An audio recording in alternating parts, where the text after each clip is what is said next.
Hola chicos, ¿cómo están? Bueno, en la clase de hoy vamos a trabajar algo del módulo 3, ¿sí? De ética y legislación. Este módulo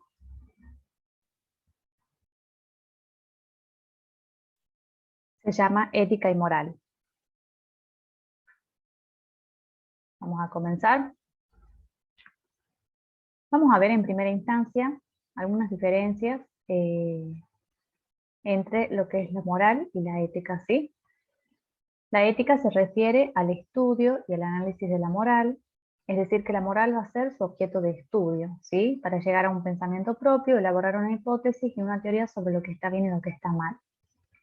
La ética es el conocimiento extraído de la investigación del comportamiento humano al intentar explicar las reglas morales de forma racional. Un individuo puede valerse de su ética para cuestionar valores morales y también a través de ella puede apoyar y reflejar otros valores en su vida cotidiana. La ética es producto de una valoración interior, teórico, cuyo fin es el de definir qué es lo que hace que algo sea moral. La ética, a pesar de ser influenciada por la cultura, está conformada por principios personales creados y sostenidos por los individuos. La ética es el producto de la reflexión, puede variar más fácilmente de acuerdo al razonamiento del individuo. Ejemplos, el caso de las ópticas, que se rigen de acuerdo a lo establecido en el Código de Ética, respetando a sus colegas, un abogado que se niega a defender a un acusado de violación, un juez se niega a recibir un soborno para permitir que un criminal salga libre siendo culpable de un delito.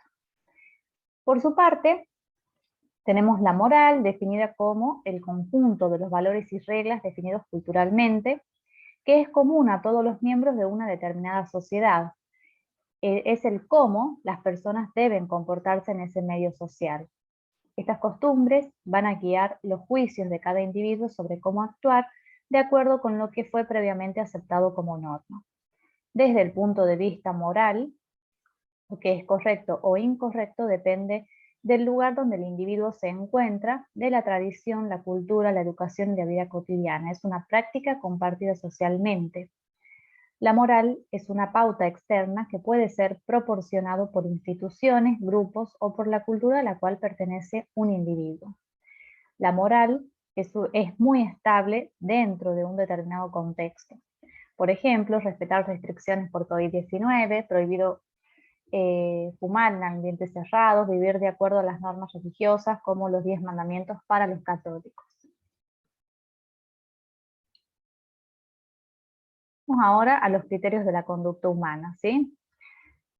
Los criterios de la conducta humana sirven de guía a la forma del comportamiento y lo determinan en ciertas elecciones de la vida que en ocasiones no tendrán que ver con la ética y la moral.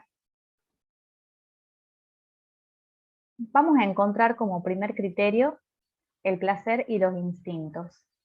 Este primer criterio va a estar basado en la búsqueda de placer atribuible a los primeros años de vida. Con esto no se quiere decir que el adulto se deba evitar la búsqueda de placer, que también es necesaria en la vida del ser humano, como la diversión, que busca satisfacer una de las necesidades básicas del ser humano para vivir, ¿sí? Ya que también trata de la salud mental. Lo que pasa, volviendo al punto anterior de este primer criterio, es que el placer y los instintos van a poder estar regulados de mejor manera por un adulto que por un niño, ¿sí? En el niño, de repente, este placer se satisface de forma inmediata. En el adulto, a veces no es tan parecido a cómo el niño satisface sus necesidades de forma inmediata, sino que por ahí también va a tener en cuenta la realidad, ¿sí? En la que se encuentra, el momento en el que se encuentra. Pasamos al segundo criterio, que son las normas morales y civiles. El criterio legal consiste en lo establecido en la norma, lo que puede resultar cómodo desde el punto de vista que ya está establecido y bastaría con su conocimiento y observación para hacer lo que corresponde, lo que no garantiza que tales principios coincidan con sus valores morales. En este caso estamos ante una distinción y en ciertos casos un conflicto que puede presentarse en lo que distinguimos como moral, como legal, perdón, apego a la ley y legítimo, que va a ir mucho más allá y que tiene que ver con principios morales y éticos más profundos. Las normas inconsistentes, inconscientes y el super yo. Este criterio basado en el super yo es producto de las normas que hemos aprendido desde la infancia, incorporadas, lo que hace que su elección sea mecánica y en algunos casos se pueda presentar una dicotomía entre el primer criterio basado en el placer y este que está basado en aquello que nos inculcaron de pequeños. La presión social, el criterio basado en la presión social. Este criterio está basado en la influencia exterior, a pesar de ello es muy sincero, ya que el individuo es consciente de su procedencia a diferencia de las anteriores. Su procedencia la desconoce, sí, pero las tiene incorporado como ser las normas de respeto hacia los demás. Estos criterios entonces son básicos, son de escaso valor para la ética, ¿sí? Y son generalizados a diferencia de los tres restantes que son superiores y de mayor valor ético. ¿Qué van a hacer? El criterio legal, este consiste en orientar y dirigir la conducta por medio de normas y leyes establecidas por terceros en algún código. En cierto aspecto, este tipo de criterios resulta ser muy cómodo, pues uno puede consultar la ley y decide conforme a ella sin mayor discusión. En atención a dicha ley o conjunto de normas, el individuo está dispuesto a contravenir lo que dice a sus instintos, su inconsciencia y la presión social. Con esto podemos decir que pueden llegar a existir verdaderas diferencias entre un código civil y un código moral, los cuales podrían quedar en una verdadera contraposición. Por ejemplo, puede existir una ley que permita el aborto, pero sin embargo el individuo en su código moral no lo permite y podría regirse por ese criterio. Pero el hecho de que existan códigos escritos que ofrecen la posibilidad de amplia difusión de la ley con el mínimo de distorsión puede plantearse de manera universal y por lo tanto enseñarse y difundirse de generación en generación. El criterio axiológico, este criterio se basa en los valores internamente percibidos y apreciados como tales. Este criterio va a coincidir con lo que se llama actuar por el propio convencimiento. Una persona puede descubrir algunos valores y los aprecia como tales. En función de esos valores, juzgar su situación y orientar su conducta, aun cuando tenga que ir en contra de las leyes, la presión social, sus costumbres o instintos. Una propiedad notable de este criterio es la capacidad de eliminar aquellos conflictos que puedan surgir en los niveles previos y actuar con serenidad y responsabilidad, pues su conciencia ya no está dividida, sino que elige y actúa conforme a lo que él percibe como valioso. Por este motivo, su conducta va a adquirir un valor ético. El criterio axiológico es el más adecuado para la ética, ya que los 4 niveles anteriores pueden diferir con respecto a lo que la persona considera valioso en su fuero interior. Sin embargo, el criterio axiológico muestra algunos defectos. El primero es la limitación de valores sustentados. Una persona normalmente descubre los valores que se practican en su ambiente, pero nada más. Se tiene que hacer el uso de un yo profundo para ser capaz de vislumbrar un amplio horizonte de valores. El segundo defecto es su individualismo. Este criterio trata de una ética individual y para que pueda ser colectiva se tiene que hacer uso nuevamente del yo profundo. Veamos qué es esto del yo profundo. Va a estar basado en el plano del ser, en donde va a residir la verdadera identidad, la esencia del individuo y aquello que lo distingue de los demás, que difiere de sus cualidades personales, como pueden ser su inteligencia, belleza, etc. Es necesario destacar que estos 6 criterios influyen e identifican las distintas etapas de la edad del ser humano, como es el nacimiento, niñez y adolescencia, que están influenciadas predominantemente por unos de estos criterios de la primera etapa y luego de alcanzar un nivel superior culturalmente, que es que accedemos a niveles superiores. Por ello no debemos quedarnos en un criterio y debemos valernos de la meditación para analizar cada etapa de nuestra vida y así poder avanzar y lograr ascender a valores superiores.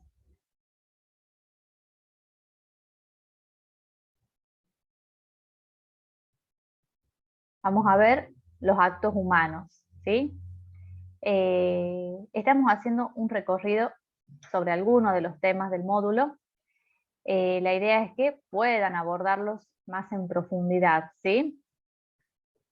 Los actos humanos son aquellos que distinguen al hombre y que lo va a elevar por encima de la creación, ya que está dotado de inteligencia y voluntad. Con esto podemos decir que los actos humanos son aquellos que proceden de la voluntad deliberada del hombre, los que realiza con conocimiento y voluntad. Estos actos pueden ser meramente naturales, aquellos que proceden de potencias vegetativas, sensitivas, sobre las que el hombre no tiene control, respiración, percepción visual y auditiva, y los actos del hombre, propiamente dicho, aquellos que están de alguna forma influenciados por la inteligencia, la memoria, la voluntariedad y la imaginación. Pasamos ahora a lo que es el concepto de libertad, ¿sí? Vemos que libertad está ligado a responsabilidad moral y esta conciencia moral. La obligación moral y la realización del acto moral no pueden ser realizadas sin presuponer la libertad. La moral quedará anulada si no es posible hablar de libertad, al igual que la ética, que es una ciencia encargada de reflexionar sobre ella. La actividad libre es aquella que no está impedida ni forzada.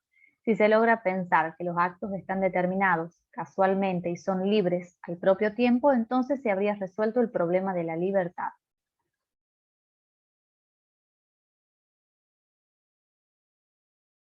La responsabilidad moral es la capacidad y la obligación moral que tiene el sujeto de responder plenamente de los actos que realiza, siempre y cuando estos tengan su origen en un comportamiento libre y consciente. Por lo tanto, la responsabilidad moral está ligada a la conciencia moral, que nos define si somos capaces de dictaminar acerca del valor moral de una situación.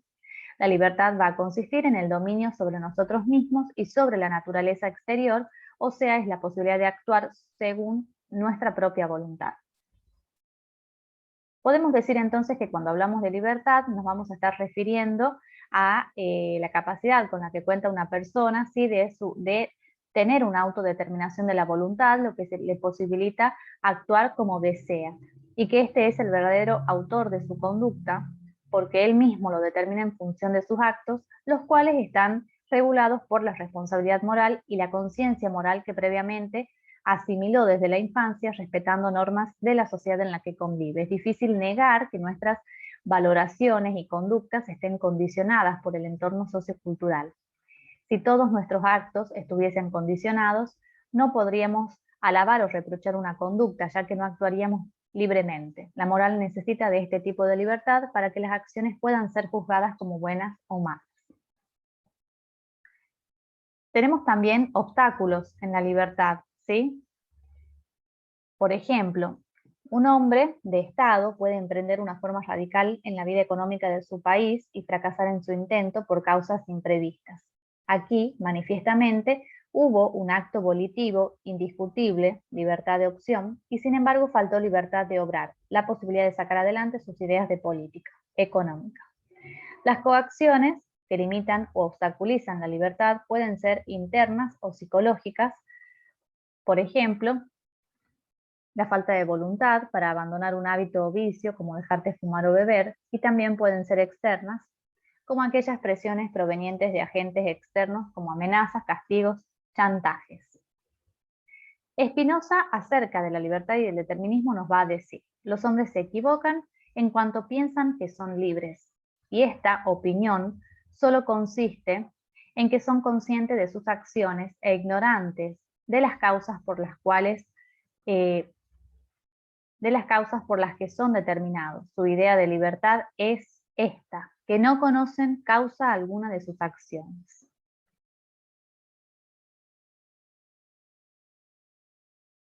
Sería interesante poder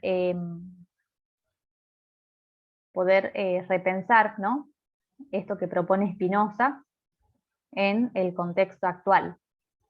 Por ahí, si tienen algunas ideas y quieren enviar sus opiniones y realizar algún aporte en la plataforma, pueden hacerlo, ¿sí?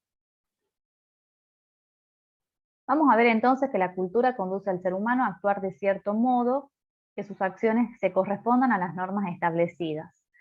La familia será la encargada de enseñar al individuo lo establecido por la sociedad y la cultura, va a ser el puente que lo conecte con su realidad. El orden religioso es un fuerte condicionamiento de la libertad humana, ya que al igual que la cultura y la familia, coacciona el pensamiento, la conducta y hasta la misma existencia de los seres humanos. Entonces, volviendo a lo anterior, el determinismo es la teoría que asegura que los acontecimientos que pasan en la vida son o están determinados por algún motivo, lo que implica que la realidad es entendida como una consecuencia directa de una causa y no por la voluntad. Por lo tanto, el determinismo nos dice que todos los eventos se encuentran determinados por causas previas, que el universo es racional, ya que el conocimiento absoluto de una situación podría revelar su futuro. Sus bases corresponden a la idea de que todo puede ser explicado y que todo lo que es tiene razones de peso para ser de la manera que es y no de otra manera. Por lo tanto, el individuo no puede tener ningún tipo de poder para elegir sobre su vida, ya que los eventos que la proceden la han establecido totalmente. Algunos ejemplos del determinismo son el código genético que define nuestro organismo, factores sociales, culturales, familiares, económicos que modifican la conducta, al igual que factores educativos y de aprendizaje, situación económica y forma de vida que determinan la conducta.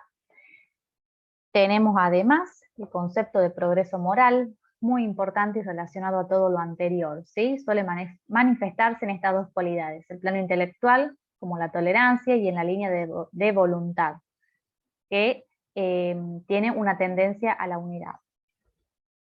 La tolerancia es la condición de diálogo, único procedimiento que permite el intercambio de ideas y el reconocimiento cultural, y la línea de voluntad, la tendencia a la unidad, resalta lo que es la solidaridad y cohesión entre los diferentes estratos o miembros de una sociedad. Vamos a ir uniendo conceptos, ¿sí? En este caso vemos la ignorancia y la responsabilidad moral. Ya antes hicimos alusión al concepto de obligación y responsabilidad moral. Sabemos que para que existan deben darse en un marco de conciencia y voluntad. Entonces, si solo podemos hacer responsable de sus actos al individuo que elige y decide y actúa conscientemente, es evidente que debemos eximir de responsabilidad moral a aquel que no tiene esa conciencia de lo que hace, es decir, a quien ignora las circunstancias, naturalezas o consecuencias de su acción. La ignorancia, en este amplio sentido, se presenta pues como una condición que lo exime de responsabilidad moral. Sin embargo, esa excepción estará justificada cuando el individuo en cuestión no sea responsable de su propia ignorancia, es decir, cuando se encuentre en la imposibilidad subjetiva u objetiva de ser consciente de su propio acto.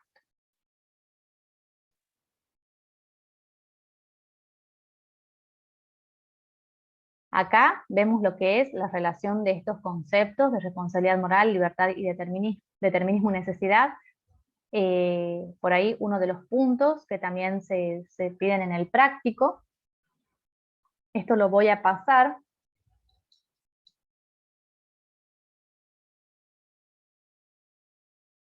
para que de alguna manera puedan realizar ustedes esta relación, ¿sí?